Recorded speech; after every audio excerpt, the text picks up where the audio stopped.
देखो आज तारीख है 27 अप्रैल और आज तक दुनिया भर में क्या कोरोना वायरस के केसेस है 30 लाख कोरोना वायरस के केसेस। और उस 30 लाख में से करीब करीब कनाडा के अंदर है 50,000 कोरोना वायरस के केसेस। अभी इंडिया की बात करें तो इंडिया में है करीब करीब 30,000 कोरोना वायरस केसेस। देखो ये 50,000 कोरोना वायरस केसेस जो कनाडा के अंदर है उसमें से करीब करीब 3,000 मौत है। देखो ये 3,000 मौत है ना, इकोनॉमी के लिए बहुत खराब चीज़ होने वाली है।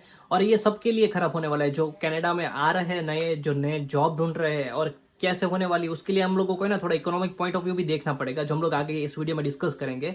उसके अलावा अगर मैं इंटरनेशनल मॉनेटरी फंड के रिपोर्ट की बात करूँ तो इंटरनेशनल मॉनेटरी फंड जो आईएमएफ की रिपोर्ट्स है जो दुनिया भर की जीडीपी के बारे में डिस्कस करता है और मतलब रिपोर्ट पब्लिश करता है, तो उस रिपोर्ट में ये बताया गया है कि कनाडा की इकोनॉमी बहुत खराब ग्रो करने वाली है। करीब करीब -6.1% से कनाडा की इकोनॉमी ग्रो करने वाली 2020 में, मतलब 20 साल के अंदर। अभी देखो जब इकोनॉमी इतना कम ग्रो करेगी तो उसका मतलब ये होता है कि बहुत सारे लोगों के पास जॉब होगी नहीं और आगे जाके ना बहुत प्रॉब्लम भी पड़ने वाले हैं, खास करके 2020 में। तो अगर हम लोग डिस्कस करना चाहते हैं कि जब कोरोना वायरस खत्म हो जाएगा तो उसके बाद इकोनॉमी कैसे रिकवर करेगी, तो हम लोगों को है ना, और लोगों को जॉब मिलेगी कि नहीं मिलेगी, तो वो देखो ये इकोनॉमी का ही पार्ट है, राइट। तो देखो उसको डिस्कस करने के लिए हम लोगों को थोड़ा एनालाइज करना पड़ेगा और है ना हम लोगों को बहुत सारे रिपोर्ट्स और वो भी देखने पड़ेंगे एक इकोनॉमिस्ट के पॉइंट ऑफ व्यू से।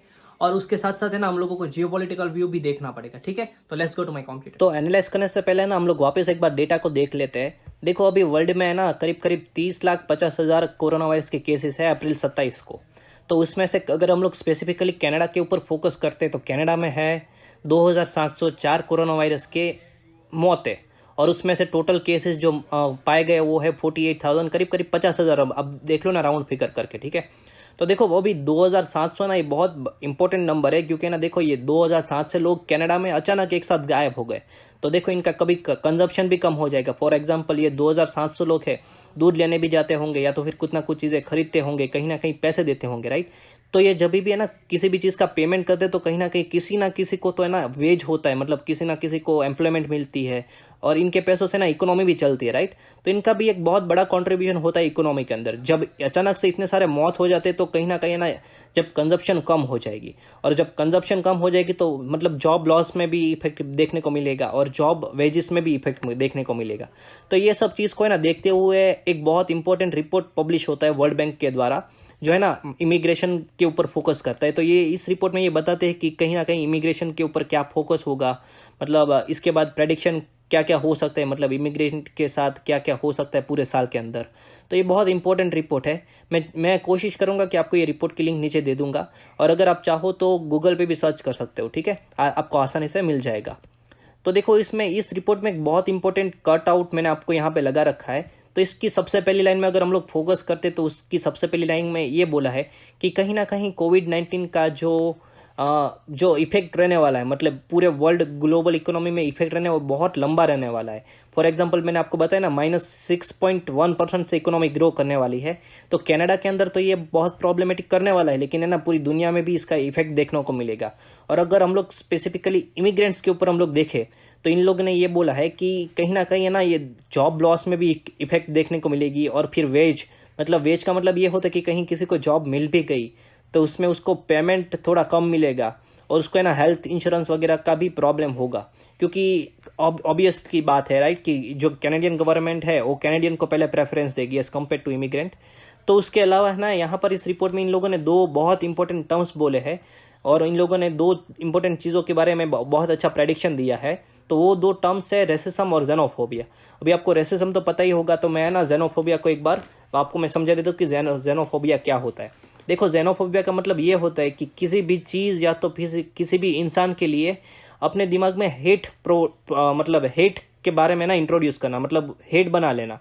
तो देखो उसका मतलब ये होता है कि जो नए इमिग्रेंट्स आने वाले हैं कनाडा के अंदर, तो जो लोकल इमिग्रेंट्स है उनको जेनोफोबिया हो सकता है, मतलब कि है ना जो नए इमिग्रेंट्स आने वाले हैं तो उनको वेलकम ना करे, या तो कहीं ना कहीं उनके ऊपर हेट रहेगा कि है ना ये देखो अपने अपने कंट्रीज में से वायरस यहाँ कनाडा में लेके आ रहे, ठीक है। तो ये मानसिकता हो जाती है और ये बिल्कुल नॉर्मल है, राइट। तो ये रिपोर्ट में यही बताया थोड़ा डिटेल में। उसके बाद हम लोग देखते हैं कि है ना ये देखो ये कटआउट है ना स्टडी आई क्यू की वेबसाइट से मैंने लिया है, उनकी वीडियो से लिया है। तो इन लोगों ने ये बोला है कि Indian man hospitalise after Israeli mistake him for Chinese in corona virus related असल। तो उसका मतलब ये होता है कि देखो जो चाइनीज़ लोग हैं उनके ऊपर तो थोड़ा बहुत प्रॉब्लम करने वाला है, लेकिन ये जो दुनिया भर के इमिग्रेंट्स है उसके ऊपर भी इफेक्ट करेगा। फिर स्पेसिफिकली अगर मैं बात करूँ इंडिया की, तो जो हमारे नॉर्थ ईस्ट से जो लोग कनाडा में पढ़ने आते हैं तो उनके ऊपर है ना थोड़ा बहुत प्रॉब्लम कर सकता है कि ये लोग मिस्टेक कर दे कि ये चाइनीज़ है और उसके बाद उसको प्रॉब्लम कर सकता है। मैं ये नहीं बोल रहा हूँ कि ये कनाडा में होगा, क्योंकि कनाडा में ये चीज़ का होना बहुत ही ज़्यादा कम चांसेस है, बट ये देखो ये एक पॉसिबिलिटी है, राइट। तो हम लोग आगे बढ़े अभी स्पेसिफिकली जॉब टर्म्स के बारे में। तो कनाडा के अंदर है ना दो टाइप्स की जॉब होती है, एक तो होती है शॉर्ट टर्म जॉब्स और एक दूसरी होती है long term jobs. Short term jobs वो होती है जो है ना स्टूडेंट्स मोस्टली करते हैं। फॉर एग्जांपल है ना उनका जो पे होता है वो $14 होता है, और उसमें कौन सी टाइप की जॉब आती है, जैसे कि ग्रोसरीज वाली जो स्टोर्स ग्रोसरीज की जॉब होती है वो आ जाती है, और उसके बाद पोस्ट ऑफिस की जॉब आ जाती है, उसके बाद है ना ये देखो पैकिंग वगैरह करने की जॉब्स आती है, तो वो सारी शॉर्ट टर्म जॉब्स हो गई। और उसके बाद होती है लॉन्ग टर्म जॉब, तो यूजुअली ना वेब डेवलपर, सॉफ्टवेयर डेवलपर या तो इंजीनियर्स जो जॉब करते हैं वो होती है लॉन्ग टर्म जॉब्स। तो देखो ये शॉर्ट टर्म जॉब्स है ना, फिलहाल कनाडा में 7 मिलियन जॉब्स का प्रॉब्लम हुआ है, तो उसमें से 41% शॉर्ट टर्म जॉब्स का लॉस हुआ है, और सिर्फ 8% है ना जॉब लॉस जो लॉन्ग टर्म जॉब्स होती है फुल टाइम जॉब्स उसमें प्रॉब्लम किया है। तो देखो ये जो शॉर्ट टर्म जॉब होती है जितनी जल्दी लोगों के हाथ में से गई है उतनी ही जल्दी वापस आएगी। तो उसका मतलब ये हुआ कि जब वापस इकोनॉमी रिकवर करेगी, फॉर एग्जांपल 2021 के जनवरी महीने में वापस रिकवर करती है, तो स्टूडेंट्स को है ना ये जॉब मिल जाएगी। मतलब मैं ये नहीं बोल रहा हूँ कि सभी स्टूडेंट को मिल जाएगी और सिचुएशन बिल्कुल नॉर्मल हो जाएगी, लेकिन ये तुरंत फटाफट मिलने लगेगी as compare to long term jobs. और लॉन्ग टर्म जॉब्स में बहुत सारे टर्म्स और इफेक्ट्स होता है। फॉर एग्जांपल अभी कनाडा की कंपनीज होती है वो चाइना के ऊपर डिपेंड करती है, तो भी दूसरे कंट्रीज़ में क्या हाल है उसके ऊपर भी लॉन्ग टर्म जॉब्स डिपेंड करती है। तो फिलहाल बहुत सारी लॉन्ग टर्म जॉब्स में ना वर्क फ्रॉम होम वगैरह चालू कर दिया है, राइट। तो ये एक फैक्टर है कंसिडर करने के लिए। उसके बाद अगर हम लोग देखें कि मार्च के महीने में जॉब लॉस कितनी हुई है, तो देखो पूरे मार्च के महीने में ना 1 मिलियन जॉब कनाडा में से चली गई। और हम लोग CARB की बात करें तो CARB वही है जो 2000 गवर्नमेंट दे रही है ना कैनेडियन डायरेक्ट बैंक अकाउंट में, तो वही उसको CRB बोलते हैं, CARB। तो उसमें उसके लिए 7 मिलियन लोगों ने अप्लाई किया है टोटल। और ये देखो ये अभी कनाडा के अंदर ना ग्रेट डिप्रेशन के बाद सबसे बड़ा जॉब लॉस हुआ है, तो देखो ये बहुत प्रॉब्लमेटिक बात है। तो इसके प्रॉब्लम्स है ना, देखो मैं सिर्फ ये डिफरेंसेस मैं आपको अभी बता देता हूँ कि फॉर एग्जांपल है देखो अभी मैं टोरंटो में वेब डेवलपर की जॉब की बात करूँ तो आप देख रहे हो 704 जॉब्स है। तो अगर मैं नोवा स्कोशिया की बात करूँ तो देखो 36 जॉब्स है ऑलरेडी है ना। कनाडा के अंदर जॉब डिफरेंस बहुत ज़्यादा है। फॉर एग्जांपल ये जो कनाडा के अराउंड यूनाइटेड स्टेट्स की जो बॉर्डर है उसके अराउंड बहुत सारा जॉब है एज़ कम्पेयर टू है ना। देखो ऑन्टारियो के बाहर जाओगे ना तो ऑलरेडी जॉब्स की बहुत कमी है, राइट।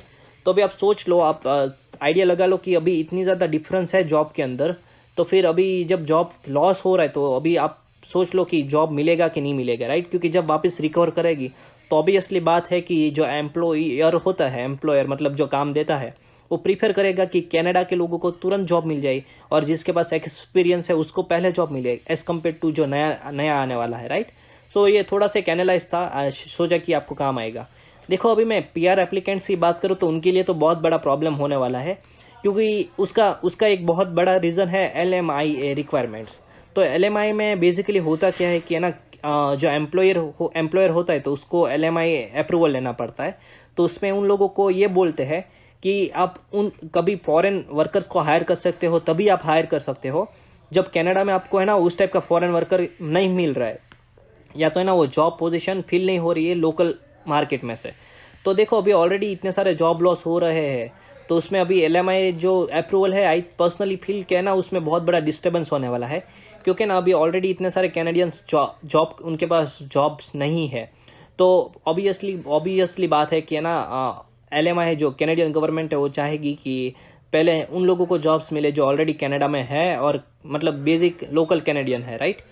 तो उसके बाद और एक प्रॉब्लम होने वाला है कि है ना फुल टाइम जॉब्स कम हो जाएगी, तो PR के लिए जो आपको सपोर्ट चाहिए वो भी कम हो जाएगा। तो ये भी एक पॉइंट कंसिडर करने के लिए है। आप चाहोगे आप मुझे कमेंट्स में बताना कि मैं पूरा वीडियो बना दूंगा PR के ऊपर, क्योंकि इसके ऊपर है ना एक अलग वीडियो बन सकता है पूरा का पूरा। देखो सिर्फ बैड न्यूज़ नहीं है, लेकिन बहुत सारी अच्छी न्यूज़ भी है। फॉर एग्जांपल इंटरनेशनल स्टूडेंट्स के लिए, राइट। देखो अभी कनाडा की economy is mostly on immigration, right.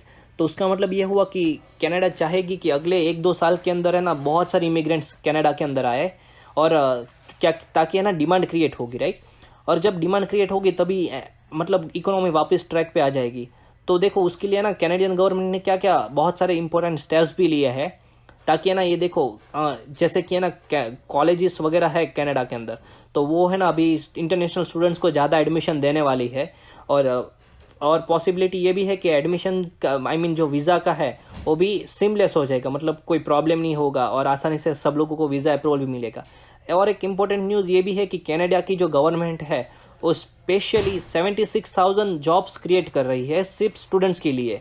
जो समर जॉब प्रोग्राम होता है कनाडा का, तो उसमें 76,000 जॉब क्रिएट कर रही है। देखो ये कट आउट है एक वेबसाइट का, तो उससे आपको आइडिया आ जाएगा। आई होप आपको ये वीडियो अच्छा लगा होगा, और अगर आप चाहते कि मैं ना ऐसा ही एक एनालाइज वाला एक डिटेल्ड में पीआर के लिए भी एक वीडियो बनाऊँ, अलग सेपरेट वीडियो जो है ना स्पेशली पीआर के ऊपर फोकस करेगा, तो मुझे ना कमेंट सेक्शन में बताओ, क्योंकि अगर ज़्यादा लोग पीआर के लिए अप्लाई करने वाले हैं या तो फिर वहाँ से आ रहे हैं, then I will know how to make analyse video of that. And okay, that's for this video. जय हिंद, वंदे मातरम।